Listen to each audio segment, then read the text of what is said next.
Hello, and welcome to today's event. I'm Charlie Grimes, Managing Director and Head of Global Capital Markets at Forge. We're excited to have you join us today. Thank you for taking the time. I think we can all agree that markets acted a lot differently in 2022 than they did in the 2 years prior. We all know the reasons why, and thankfully, we're not here today to discuss macroeconomics or debate Fed policy. At Forge, we are committed to helping private market investors focus on 2023 and beyond. Because now that the calendar has turned and markets look to find their footing, investors we are speaking with are taking a fresh look at opportunities in the private market. As I'm sure you are all aware, Forge specializes in helping institutional investors access the private market. We have helped thousands of clients transact billions of dollars in private shares. And we understand how challenging it can be to truly dig into the private market and access meaningful, high-quality data. Because the private market has long been considered opaque. It has lacked so much of the data that is available to investors in the public markets, including data from the companies issuing the stock, data like bids and asks from buyers and sellers, and even the most basic data on executed trades like stock price and volume. But that's changing. And Forge Data is leading the way by providing investors with live private market trading data that allows them to build confidence when conducting research and evaluating private market investments. And so it's fitting that today's event is called Adopting Private Market Data. Today, we are going to look at how institutions are using private market data to inform public and private investing strategies. Our goal for today's conversation is to illustrate how Forge is working to increase transparency and provide our clients with as much information as possible to make investment and portfolio management decisions. In a few minutes, we'll bring you a conversation with John Zick, a founding partner at Equiam. Equiam is a private market investment firm that uses systematic investing strategies to build portfolios. You'll hear a lot of similarities in that conversation between public market investing strategies and their private market strategy.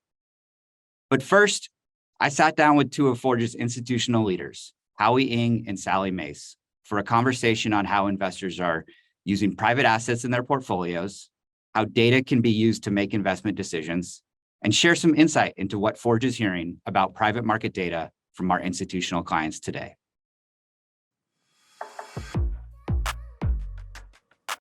I'm here with Howe, Forge's head of data and analytics, and Sally Mace, a senior director on Forge's institutional markets desk. Today, we're going to dive into how institutions are using private market data to better understand the space, make investment decisions, and also learn a little bit more about current sentiment from the institutional investors in today's market. Howe, let's start with you. I think it's fair to say the mood amongst investors seems to be cautiously optimistic. Inflation numbers are showing signs of improvement, but things still remain elevated. On the other hand, economic data remains strong, so we aren't seeing signs of a recession out there. Now, you've spent 18 years on the buy side, with most of that time at BlackRock. And since joining Forge, you've connected with dozens of buy-side investors, hedge funds, VCs, portfolio managers, traders. What are you hearing from them regarding their current view of the private market? Thanks, Charlie. And thank you for the question. It is a timely question, particularly in the current environment. So to answer your question directly, it really depends on the investors, though the overarching theme is that they are increasingly data-driven in their decision-making process. Of the firms that I've spoken with, investors that are nimbler and have more discretion in their investment policies, they are curious about the potential opportunities in this asset class and are looking to formulate new strategies. I get the sense that they want to do this quickly and effectively given potential buying opportunities. Now, some of the larger institutions that I've spoken with, particularly those already invested in the asset class, are looking for new ways to enhance their investment process, from researching news alpha signals to better ways to mark-to-market their private exposure. So as we know, IPO or exit events are few and far between nowadays. The interesting trend that I see is that as companies stay private longer and trading activities of private secondaries increase, the liquidity profile and investment opportunity set improve substantially. And this is good news for investors who are looking for new sources of return and diversification. And when I speak to asset allocators, they talk about the challenges of a traditional 60/40 portfolio, how it is getting more difficult to generate excess return given the increased correlation among traditional asset classes, as well as how fast information and data get arbitraged away in today's environment, particularly in the public markets. Even for investors currently with an alt allocation, many are just starting to find out more about this unique asset class.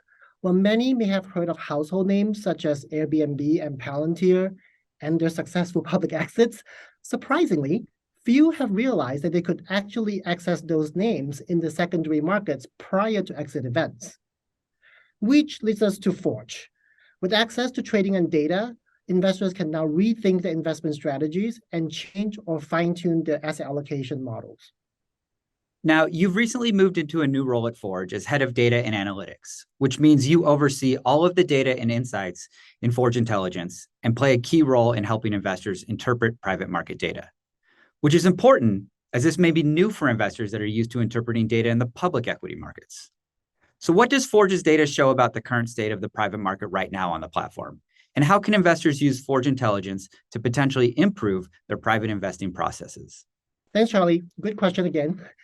Now, being a data person, I have seen many private data offerings in this space. I would say a key and unique feature of our data product is in the way data and insights are curated and structured.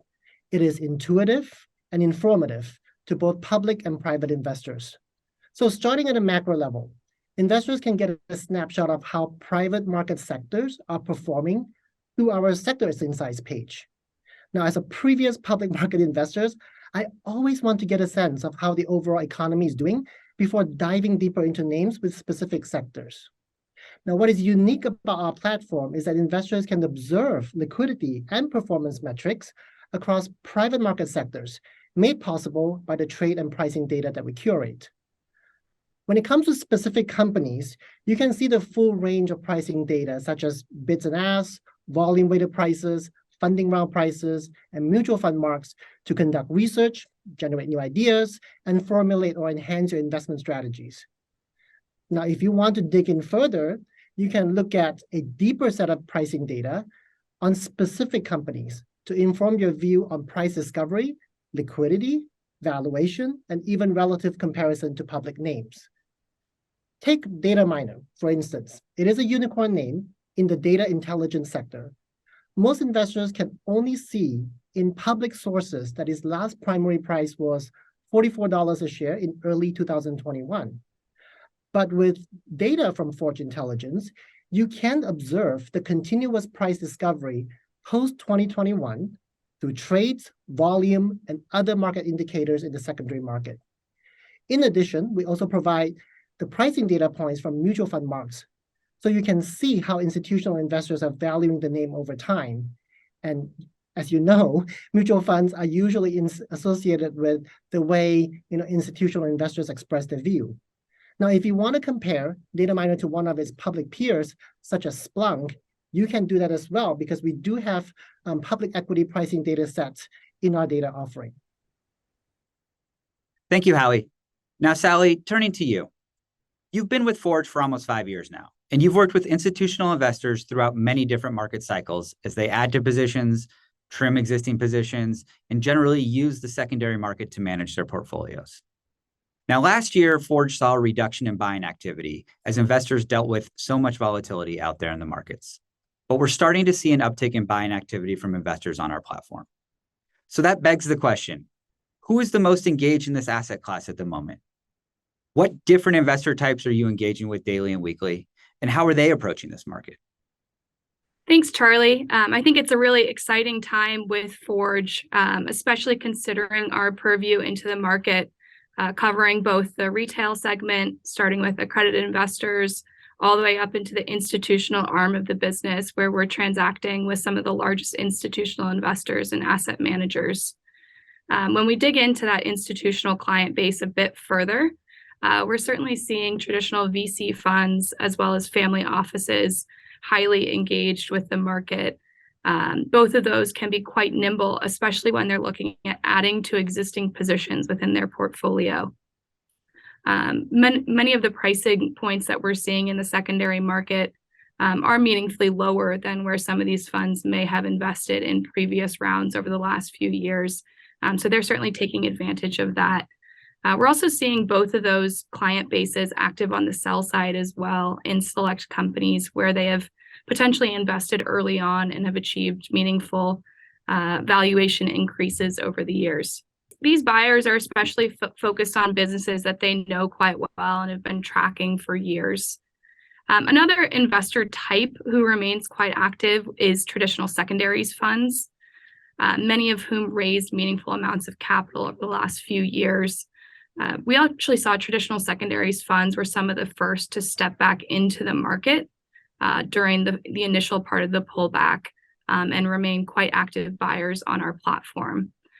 Lastly, I'll touch on hedge funds, who were a very sizable portion of the buying activity in 2020 and 2021.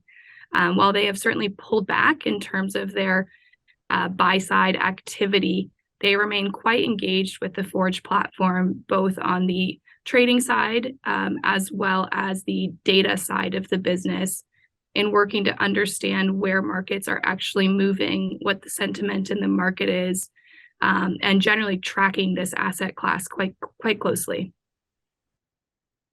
So Sally, these institutional investors that you're speaking with, what kinds of companies are they targeting? Maybe the sectors, the size of the company, or any other key fundamentals that they're currently looking for? Yeah, so I think when you're trying to look at what companies buyers are targeting, it's relevant to look at both the sort of size of the business as well as the sector. In terms of size, we're seeing institutional investors focused primarily on the largest segment of the market. So companies with sort of the 6 to 10 year tenure, companies that have raised multiple rounds of traditional VC funding, and companies that are well positioned to be high quality, strong public businesses as well. Looking at, are they profitable? Are they close to profitability? I'm hearing from a lot of investors as well that they're looking primarily above all at the quality of the businesses that they're investing in. When it comes to sector, we've seen sort of a more recent trend is focus on artificial intelligence and generative intelligence sort of most recently. We've also seen sort of a shift away from fintech and consumer tech and more into sort of traditional SaaS businesses. Now, we saw at the end of 2022, trades were closing at an average of 50% discount to the company's last primary round valuation. So what are some of the trends in terms of pricing and valuation that you're seeing out there in 2023? Yeah, I think that 50% discount speaks to the broader trend of what we're seeing in the market. And I'll sort of back up just to put that in context. In 2020 and 2021, we were seeing on average companies trading at a premium to their last funding rounds. So a company would have gone out, raised venture funding, and almost immediately traded above that valuation in the secondary market. We haven't seen that in well over a year now, and that 50% discount is on average what we're seeing relative to companies' last rounds. I will say the most important thing that we're hearing from investors is that they're looking at each company on a case-by-case basis and not applying any sort of broad discount to an entire sector or asset class. There may have been companies that raised well over 100x revenue multiple last year. And even if that company is trading at that average 50% discount, it may be still quite overvalued or too rich for some investors. So again, it's important to look at each company case by case, and additionally considering the illiquidity discount that those investors are expecting on top of that 50% discount that you mentioned, Charlie. So those two factors combined are largely how investors are looking at pricing, sort of one, relative to their public comps, and two, the additional illiquidity factor that applies to our asset class. And in sum, sort of taking all of this together, I think what our trading desk and the data offers is great insight into how companies are trading, where buyers and sellers are positioned in the market, and how to sort of think through and get smart on the topic. Howie, Sally, thank you so much. That was a great conversation.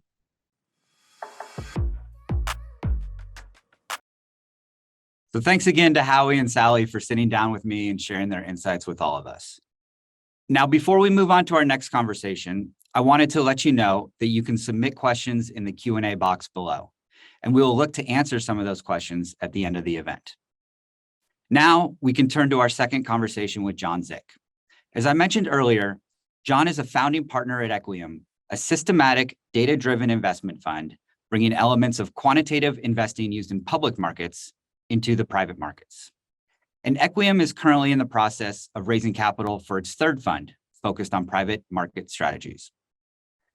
Karan Arora, co-head of Marketplace here at Forge, recently sat down with John to discuss Equiam's history, their investing strategy, what John is hearing from their LPs, and share some insight into what a quantitative, systematic investing strategy looks like in the private markets. I hope you enjoy this conversation as much as I did. This is Karan Arora, and I had the chance to meet with John Zick from Equiam. John, thanks for taking the time. Great to be here.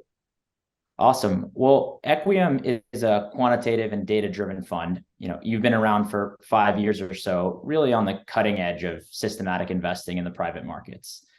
This is something that more and more funds are trying to do, but you were really one of the first to do it. So can you give us a little bit of the evolution of Equiam, the investment thesis, and why data is so important in this market? Yeah, absolutely. So, going back to the founding of Equiam, we've always kind of had this identity of being a systematic, data-driven investor. Our first fund focused on elements of company size, regulatory standing, as well as was there actually secondary market flow, which proved to be sort of a unique indicator of future IPO likelihood and other things of that nature. And, as that process developed, we realized that the amount of data in the private space was increasing sort of exponentially, and we could derive more and more signals to help guide us into new and sort of better performing fund positions over time. And so, it's been an iterative process, but, every time we miss on a name, WeWork being a great example, we'll go back to the drawing board, come up with, anywhere between 2 to 5 new signals that will help us to avoid making that mistake in the future. And I think this has been something that's been really powerful. We're not relying on one investor, one superstar partner at Equiam. Really, it is our systematic model that we continuously invest our time and effort in, which we believe over the long term will provide us an advantage and sort of allow us to generate outlier returns.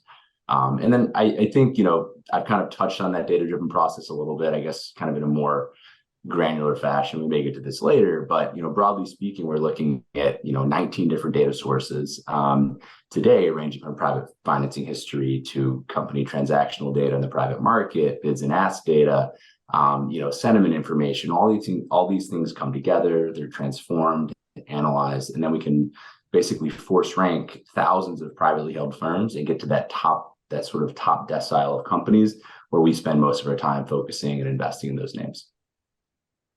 Yeah, that makes a lot of sense. And obviously in this market, especially with the AI, market that we're seeing, learning and adding to and updating models over time is really, the space that seems to make sense, right? So, and right now, Equiam is currently in the market raising for Fund 3. So can you give us some information on the fund itself, how the fundraising process is going? Yeah, absolutely. In the market, looking to raise anywhere between 150 to 200 million for this strategy, nearly about halfway there on capital raise. So we've been relatively successful in this market, in particular with 2022 and sort of the kind of challenging fundraising environment that we saw, but we've been able to sort of weather the storm there, continue to raise assets. We are still sitting on a pretty substantial chunk of dry powder. We've been deploying relatively slowly, but when we look at the data, we see the opportunities, namely in the secondary market where there's 75, 85, 90% discount. Yeah, that's great. And on the back of that, what are you seeing on the LP side? How is the sentiment? Has it changed over the last couple of quarters? Yeah, I mean, certainly in the beginning of the year, when we had the obviously Russian invasion of Ukraine and other things, and just broad-based sort of macroeconomic shocks, inflation spiraling out of control, interest rates rising, a lot of people were on the sidelines. They just couldn't get off their couches and write those checks. But that's changed, I would say, pretty significantly over the past, I would say, 2 to 3 months here, as we've seen many more people be open-minded to having conversations with us, writing checks and allocating again, because I think it's in part people sitting on the sidelines for so long, the money begins to burn a hole in their pocket. They say, even though there's still uncertainty, I need to put capital to work. And I think there are pockets in the market where there's sort of asymmetric return opportunities, and we think that our fund kind of serves as one of those points where people are seeing that. And I think that's led to our fundraising success that we've had. I would call it relative success that we've had over the past few quarters. So certainly seeing that change in dynamic. Yeah, no, it's great to see things pick back up for all of us. But just getting into the investing side, there is a lot of nuance when accessing the private markets, right? You have dilution, liquidation preferences, convertible notes, just to name a few.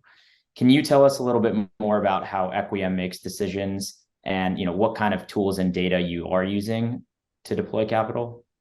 Yeah, absolutely. So, I touched on kind of a little bit of our process earlier on, but broadly speaking, we've had 18 data sources. And so, whether that's private financing history, transactional data, which we're lucky to be users of that Forge data stream, the bids and asks information, we're looking at, the headcount change, the churn of these underlying, issuers, and just a broad variety of data verticals here. What we're able to do is create a composite picture of every company, rank those issuers against all of their firms in their sector and the broader private universe. And we're, primarily focused in that Series B plus sort of subset. And so then once we rank these companies via our process, we can then go outbound to our various sourcing partners like Forge and some of the other private secondary players in the space. We do direct sourcing as well, and we can basically leverage that to get into these names at unique pricing points. And we think one of our greatest advantages is that pricing sort of analysis that we do. We've created proprietary public sectors that allow us to really comp these private issuers in ways that maybe many other firms are not doing, but we've taken it to a sort of a mathematical level of precision to say, we want to buy this company. Its last round was at $10 a share based on the reams of data we have, the understanding of their growth trajectory, their private and public comps. We can say that this firm should be priced at, say, $2.22. And we can go outbound to the market with that, a firm bid, ready to act immediately, assuming that price can be hit. We think that's going to be a huge advantage for us as we deploy our capital and sort of work with other partners in the space. We want to be highly reliable capital. We think that's been something that's been a sort of a trademark of ours. Reliable and fast capital, I think, is an important sort of piece to sort of qualify us as. So there's kind of that dimension, and I think beyond that, we're also looking to manage our portfolio a little bit more dynamically than maybe some other firms. So obviously our model helps us getting into names, but it also helps us to manage our names. And we've taken the opportunity, certainly earlier this year when we saw sort of a value disconnect between the private markets and the public markets, we took that opportunity to sell positions in the private secondary market. That two-way liquidity is hugely important, and we've really leaned into it, and it's been able to help us preserve returns for LPs, return capital back quicker. So it's been a really kind of dynamic process for us, one that we're really excited to sort of make a key piece of our blueprint going forward. Yeah, that last piece in particular, taking liquidity as needed. We're seeing a lot more folks in the early stages that never really considered secondaries start to consider liquidity. So, I think that combination of both rapid decision making on both the buy and sell side is a unique facet to the Equiam story. But given that you've been operating this strategy for a few years now, you are in a unique position to observe, analyze, and even predict trends in the market, right? So, without being able to share any proprietary data, of course, are there any notable trends you're seeing that you've been able to identify that may have an impact on the coming years?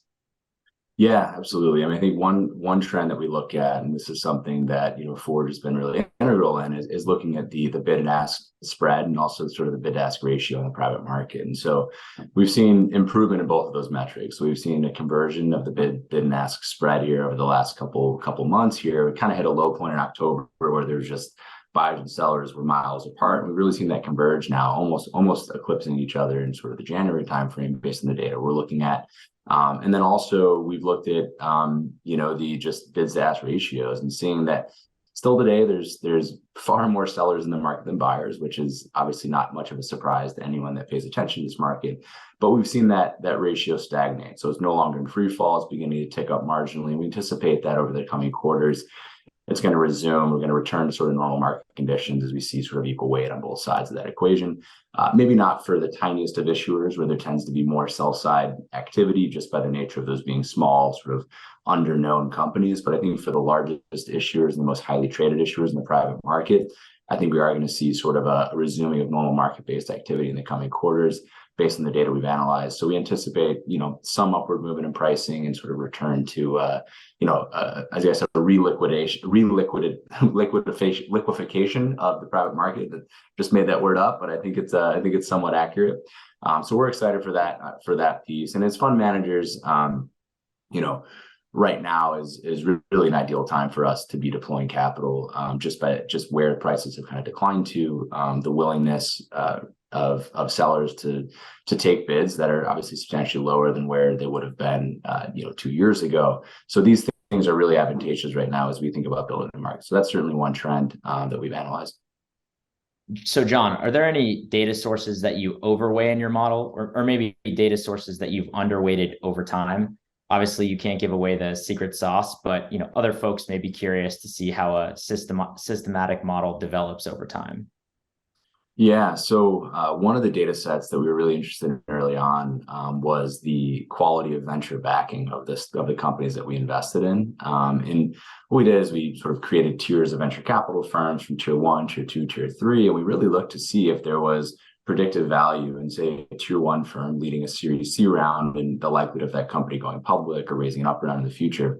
And we spent a lot of time wrestling with this, but ultimately what we found was that the result was relatively inconclusive. That once these firms had reached kind of cruising altitude from an operating perspective, and it had 200 plus employees, 50 million in revenue, having a Sequoia lead you around versus another firm sort of providing more commoditized capital proved to be almost similar in sort of their future likelihood. What was much more important was the underlying financial metrics, the quality of the leadership team, among other things. And so that was a really interesting insight. And we ultimately ended up deprecating that signal set. Now, I definitely think there's some value at the very early stages. So I would say if you're building an early stage quant fund, certainly look at the quality of venture investors. But we think for our stage and where our expertise lies, it proved to be less valuable from a performance prediction perspective. Great. And you talked about bid-ask ratios, right? And public markets have robust, well-established data sets when it comes to things like that. The private markets are getting there, right? Picking up from a transactional volume perspective.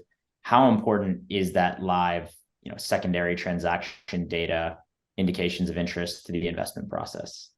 I think it's really important. I mean, we look at, as I mentioned earlier, and we've got dozens of data sets that we look at, but the Forge data in particular is the fastest moving of those data sets. It's the most timely indicator of where the market is at a given point in time. And I think for us, that's hugely important. We deploy a lot of capital. And as we mentioned earlier, we tend to move quickly when we do make that deployment decision. And so I think it's massively important for our process. And I think as we build out future signals, and I think to your point, right, flow signals in the public market have been used for decades to generate alpha. And we believe that we're really at that sort of cutting edge of using very similar sort of data usage in the private market to generate alpha for LPs. So the way we parse through that maybe is a bit proprietary, the exact ratios and things of that nature, the way we lag it and all those things. But I think as a data input, it's hugely important. We're really excited to see those signals play out. And I think, lastly, I would say that this sort of relatively thin liquidity of the private market and the sort of smaller sort of subset of data today is actually even more impactful because there's less noise. That if people are coming to the private market sort of expressing interest, there's likely real sort of thought behind that. So I think it makes the data even more reliable and more exciting for us to use. Yeah, that's great to hear. Adding transparency to an opaque market is really Forge's calling card. And lastly, we have a lot of institutional investors joining us today, many of whom are coming from public equities, right? But maybe looking to get into privates. As someone who's been operating in this space for a while, what is the biggest challenge you've seen operating a fund? Yeah, I mean, I guess there's two kind of question there. There's the operating a systematic quant VC fund, so there's real challenges on that front. Most of which are related to data quality checks, data cleansing. We wrestle with unbelievably disparate, low quality data constantly, and it's just figuring out a way to fill the gaps, whether that's using statistical inference or machine learning principles. It's a huge piece of what we do. So doing what we do has been a 5-year labor of blood, sweat, and tears, and we're super excited where we've gotten to today. But we also realize we're probably only 5% of the way there if we think about where we want this model to be. So we're always thinking kind of humble and hungry. As far as just broadly launching an asset management business, I mean, the challenge of getting those first dollars in the door is something that I would like to highlight as probably the hardest thing in the world, getting people to part obviously with their capital and believe in your vision and your mission. So it's a really hard hurdle, but now we've kind of cleared that, and it's been an amazing kind of journey from that point. But that's certainly going to be one of the main things, and obviously just continuously performing the space. But the benchmark is extremely high to continue to raise subsequent funds. You need to be producing in real time, communicating well with your LP base, and doing a host of other things there. But those are some of the things that I think we've learned, and I think we've excelled at. Certainly some stumbling blocks in the early days, but have since, I think, really leveled up our process and our approach. Awesome. Well, thanks, John. Really appreciate you taking the time and sharing that insight with us. That was great. Thanks to John Zick from Equiam for giving us the time, and Karan Arora for conducting the conversation. And thanks to everyone for submitting your questions. We're going to get to a couple of these shortly. But before we do that, I wanted to remind our clients that they can reach out to their private market specialists to learn more about Forge data and how it can be used to track private market transactions. And for those of you joining us who are new to Forge, welcome and thank you. And you can reach out to us at forgeglobal.com, and a member of our team will get back to you in short order. Okay, let's move on to a few questions here. Okay, first one for Howie. Howie, can you give us one more quick rundown of the data points in Forge data, and maybe also elaborate on how investors who are familiar with using tools like Bloomberg or FactSet might integrate something like Forge data? Sure, Charlie. So when I think about our data set, it can be largely grouped into 3 broad categories: market data, firmographic, or sometimes referred to as reference data, and insights and analytics. Specifically, market data such as trade prices, volume, bids and asks, as well as insights and analytics built on top of that data set, is something unique that we offer versus most of the data offerings out there. And when it comes to tools such as Bloomberg and FactSet, I think our data set can be highly additive in both content and the ease of integration through the delivery of machine-readable files or API. Our goal is really to make our data pervasive and get them into as many platforms and tools as possible to accelerate the adoption of this asset class. That's great. Thank you, Howie. Let's see. Second one, we'll stay with you, Howie. You mentioned the challenges of a 60-40 portfolio, and that the investors you're speaking with are looking at increasing some alternative allocations. Have investors on Forge's platform discussed with you how they are using private growth assets versus other alternative investments? This is a good question. I would say of the investors that I've spoken to who currently have alt allocation, those who are familiar with the asset class will treat this, as the name implies, as the growth portion of the investment strategy. So think about alongside venture capital exposure. Of the newer or new participants I've spoken with, many are just finding out that they can access this asset class through the secondary market, along with data points and information similar to what they can observe in the public market, such as price discovery and valuation data points that are timely and continuous. Over time, I think they will formulate new investment ideas and rethink about their allocation to alts. Makes sense. Okay, thank you, Howie. Let's see, a couple more here. Another one, Sally talked about the average discount to primary rounds previously sitting at around 50%. What part of this reduction in price is due to lower valuations and what might be due to the reduced liquidity of the asset class? I can take this one. I think it's fair to say that the majority of that discount is due to the just changes in valuation, changes in multiples that we're seeing similarly happen in the public markets are also being, they're flowing through here to the private market. So, hard to put like a 80-20 number on it, but I think it's fair to say the majority of that discount is due to just the valuation changes, not necessarily any liquidity aspects. And I think I see another question here kind of transition nicely. If the public markets remain closed for new IPOs, do you anticipate more employees acting as forced sellers? Look, the public markets have been closed for most of the last year, I think. And, we're not seeing a lot of forced sellers. Surely there are some, but, the secondary market certainly becomes one of the only options for anyone looking for liquidity. So we expect it to remain, if not the best option, one of the best options for employees acting as forced sellers. But I think it's also safe and fair to say that, many shareholders, individuals, institutions are happy to wait for markets to correct, as some of our guests talked about today, adding to new positions, taking the opportunity to invest at some of these discounted prices. So the decision to sell or the decision to access liquidity is uniquely individual, and it will depend on the urgency of that individual or maybe that institutional investor to return capital or other decisions that they need to make in their portfolio. So it's individual by seller, shareholder by shareholder, and but we expect the secondary markets to remain a great option for shareholders in the private market. Okay, I think that wraps us up. On behalf of everyone here at Forge, thank you for joining us today, and we look forward to speaking with you very soon.